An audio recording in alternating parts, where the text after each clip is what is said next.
Autonomous cars are coming, and they are coming quick. Well, how quick? Could be a matter of months, could be a matter of years, could be heat death of the universe. I disagree with the last point, but some people still like to believe it's so. But I can't figure this all out on my own. How can the roads get better? How will they get better? We're talking beyond the parking lot. We're talking about society and transit in general. I've got Road Guy Rob with me, who has a fantastic Hi. channel, and he knows a few things. I mean, you don't have to have a master's in civil engineering to do what he does, but he does, and it helps. So I think that's a little benefit we can all enjoy from today's conversation. I'm Brian. Welcome to Future Ozza. Good to So see you, great Brian. to have you back. Yeah, so great to have you back. Now, Rob does videos on bridge projects, on highway projects, on bike lanes, on all kinds of things. He did have a fun video where he got an opportunity to be a passenger in a Tesla to see, can it navigate these goofy zigzaggy lanes, and it did.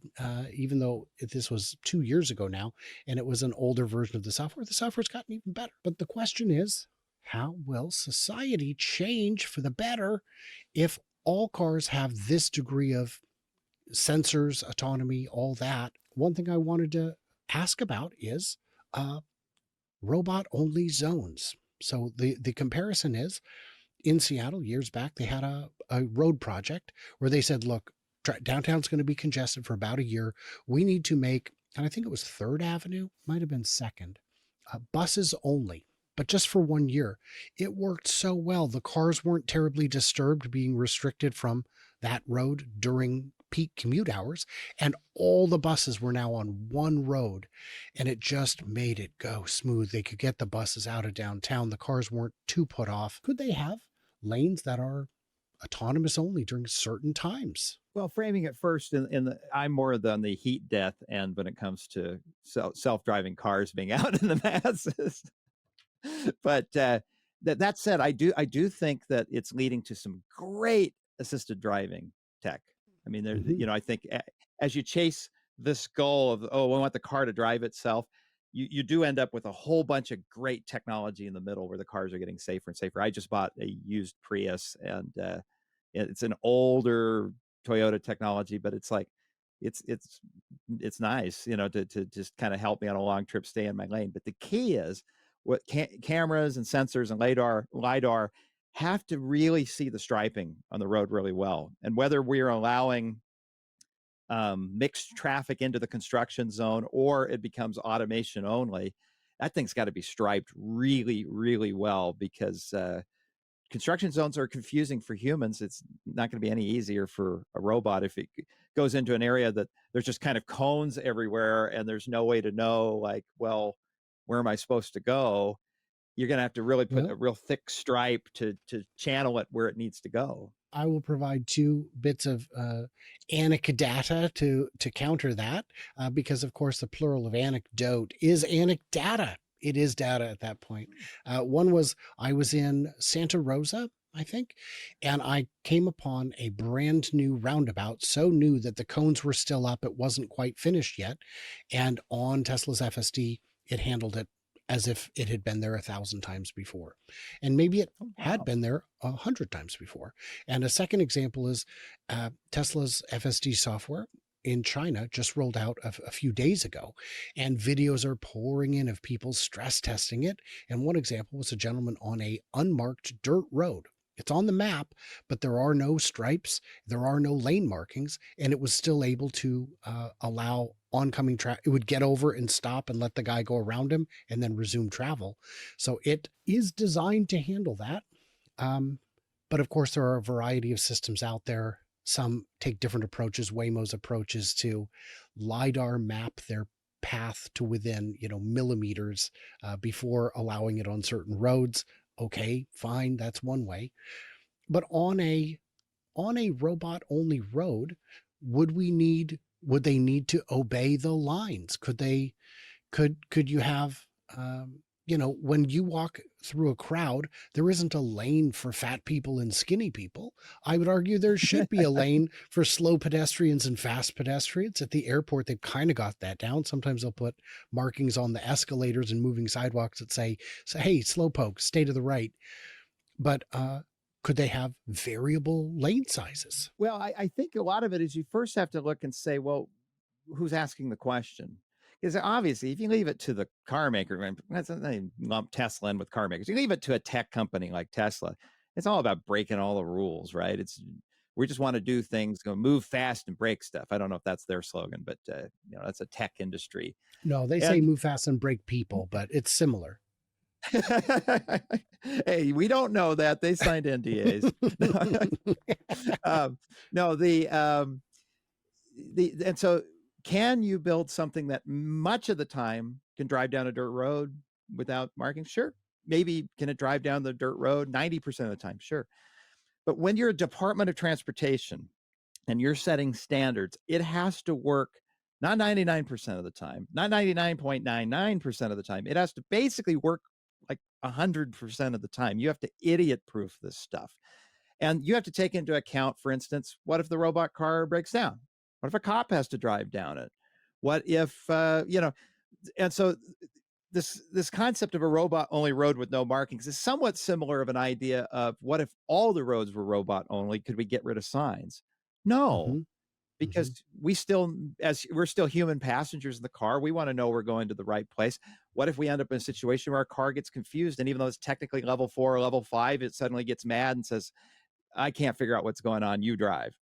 Hmm. Well, you still have to have stop signs. And so I think I'm going to be long in the grave many, many decades from now, because I plan to live a long time. And there's still going to be stop signs in the corner. There's still going to be lane markings on the ground. And the other thing too, a robot only road is it's not just a matter of telling the robot cars, okay, you guys can go down this road. You have permission. It's telling the human drivers to stay out. Hmm. And you're going to Hmm. probably have a few human drivers a day go down that road. You're going to have markings for them, You even if you it's would just constantly do not enter, do not enter, do not enter. you you know? would periodically see cars driving in the bus zone, for sure in Seattle, even years later.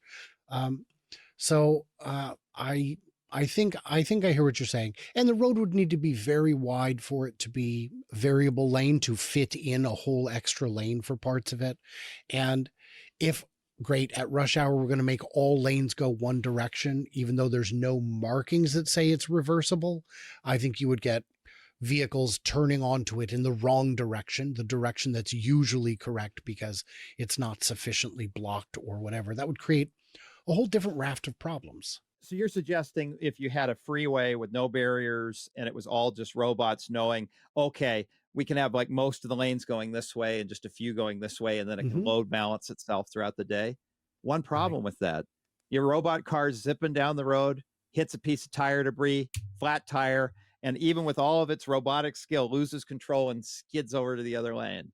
Well, And not the other car necessarily on hits a it, doesn't highway. have It time to could be stop. in the city. It could be in the city Oh, where there's okay. already no divider. But I think if the double yellow, if there's two lanes and a double yellow between them, and we just switch it to three, but don't move the double yellow, I think a human could enter that space and cause chaos, cause an accident Oh, yeah. immediately. So I think we can rule that one out for now. What about the ability of vehicles like this to identify and report hazards, potholes, traffic lights that have burnt out? Is that something that would be valuable? Do cities struggle Oh, to yeah. know where they need to do their service? Or do They they just not do it because absolutely there's no struggle budget? with that. Oh my gosh, you talk to any city operations person, and they have a very limited staff, despite the reputation that we're just loaded with government workers, and there are too many of them, especially at well, the truth is at all levels of government. You go see a city public works department, and you see how many people for like the city of LA are involved with like trying to keep the traffic moving, and you go like, that's it.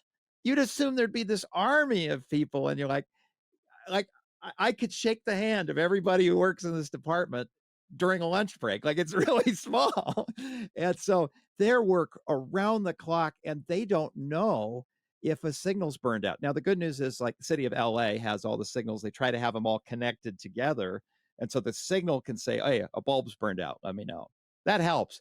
And then they can dispatch the rolling truck. They have at any given time, like maybe two trucks for the whole city that are running around trying to constantly fix things. I mean, they're busy, and but they have to know.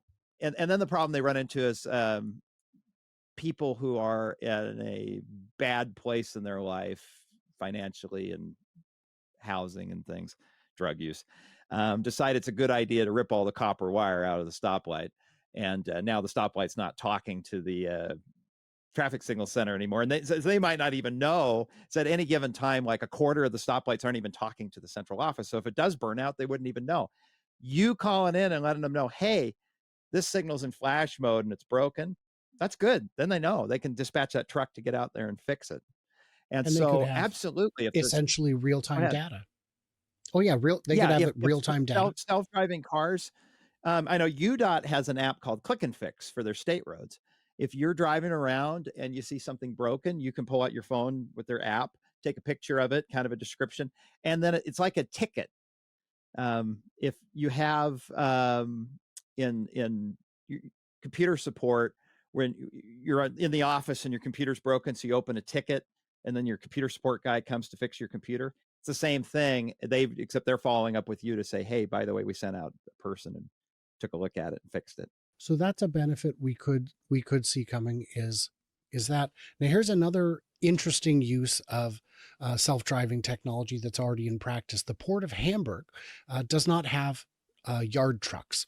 What they have is autonomous cargo container haulers that move around without humans. They look like it's a little saddle that the shipping container sits on, and as a result, in the Port of Hamburg, they don't have lane lines because every day the road is 1 inch over. It just moves to avoid the sag that you get from lanes. You've been on, I'm sure, some old roads where if you were in a car that was too narrow, like my '82 Civic I had as a teenager, it would on a wet day you could feel it trying to sit evenly in the ruts. There are no ruts. Would that prolong the life of the surface of the road?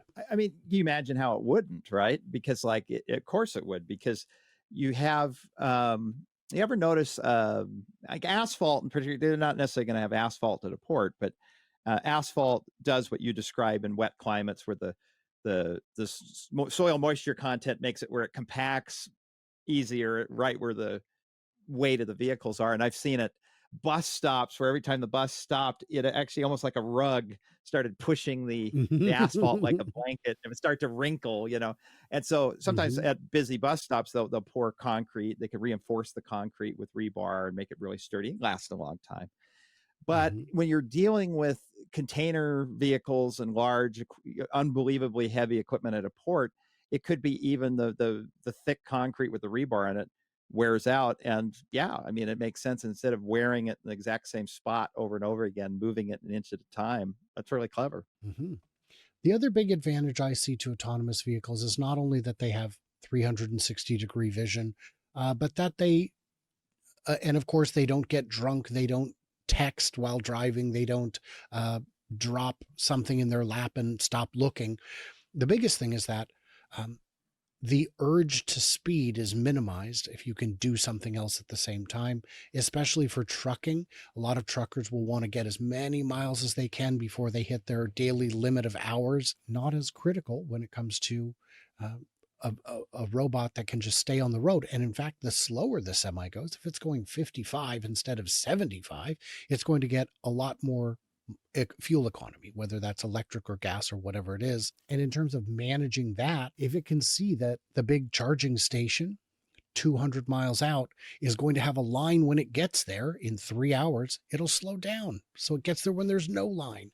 I think there's a lot of opportunity for really smart management that can save money, save time, save the roads, and just have a net benefit. Are there any road benefits I may have overlooked, Rob? I think you can already see some of this starting now with, like I say, I just got a car with a very low level ADAS Toyota system in it. And when I'm driving my Honda, a little stick shift Honda and stuff, yeah, I'm in that mode where I want to go 85 miles an hour. I mean, you know, it's California and just zip and enjoy it because uh, I'm totally engaged. When I'm driving the Toyota, I can set the adaptive cruise, get in the middle lane, just kind of let it putz along with the traffic, which, you know, sometimes might be 80, sometimes might be 65. and I'm just going along for the ride with my feet off the pedals and just doing the steering. And it's more restful and relaxing. I can drive a lot longer. I get better fuel economy, but I'm not as engaged.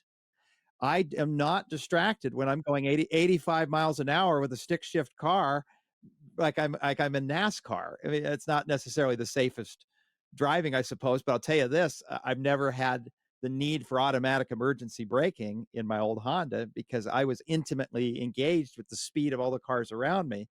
And the Toyota, it can get deceptive where if the traffic comes to a stop really quick and my feet aren't even on the pedals, because I'm kind of mentally checking out. Do you really want the trucking industry to get to the point where, hey, this is great. New US DOT rules say you can drive more hours now because the driving's less stressful because it's doing most of the driving for you. You're going to get the truck driver pulling his phone out. I don't have my phone on me. And kind of fiddling with it, and like hiding it from their boss, any cameras or anything, because it's going to be so boring because you're going all the way across the state of Nebraska and now you're not even touching the steering wheel. I mean, of course you're going to mentally check out. Maybe it ends up being safer, but see, that's the thing between the goal of autonomy and where we're at now is this no man's land called level 3, where it's like the car thinks you're in charge and you think the car's in charge. And so you're going to end up with nobody in charge and it's going to be super dangerous. And having a car that's level 1.5 already, I'm doing dumb things like eating oatmeal while I drive, feeling like I can look at my phone because, oh, don't worry, the lane centering will take care of it. I'm already doing that, and I know that that's dangerous, and I still do it because we're animals, and of course we calculate risk on the fly, and it doesn't feel too risky. In my stick shift, old school Honda with no driver assist, I can't eat oatmeal while I drive. It's just not possible. But I do it in Well, the I would, Toyota. yeah, I would add to that that everything we've done throughout our history of humanity and before has not led to this moment, has not led to the survival instincts necessary to operate thousands of pounds of high velocity metal in a space filled with other people. It's very unnatural. It's like sitting at a desk all day, which I think you and I are pretty good at, but it's definitely not natural. It's not what we were designed for. Fight or flight just gives us ulcers. So, guys, in the comments, all I ask is that you be super nice to Rob for being gracious enough to share his time with us. Road guy Rob, I have yes. I have two younger brothers who've been mean to me, so that's okay. I'm used to it. Yes, yes. Well, he is taking time out of his day. The very least we can do is go check it out. I'll probably pop in the video here in the description a link to a couple of my favorite videos that he's done that I think you guys might find relevant. But check him out, see what he's up to, and he's it's a great channel. I enjoy it. It's like real news. It is presented like real news. You can tell how much effort goes into it, and I appreciate your time and I appreciate you helping us think through all this, guys. In the comments, what did we miss? What do we misunderstand? I don't know. The videos where we make you smarter, the comments is where you make us smarter. And everybody else, like, subscribe, do what you do. Stay tuned, stay juicy, and I cannot wait to hear from you clever robots on the flippity flop.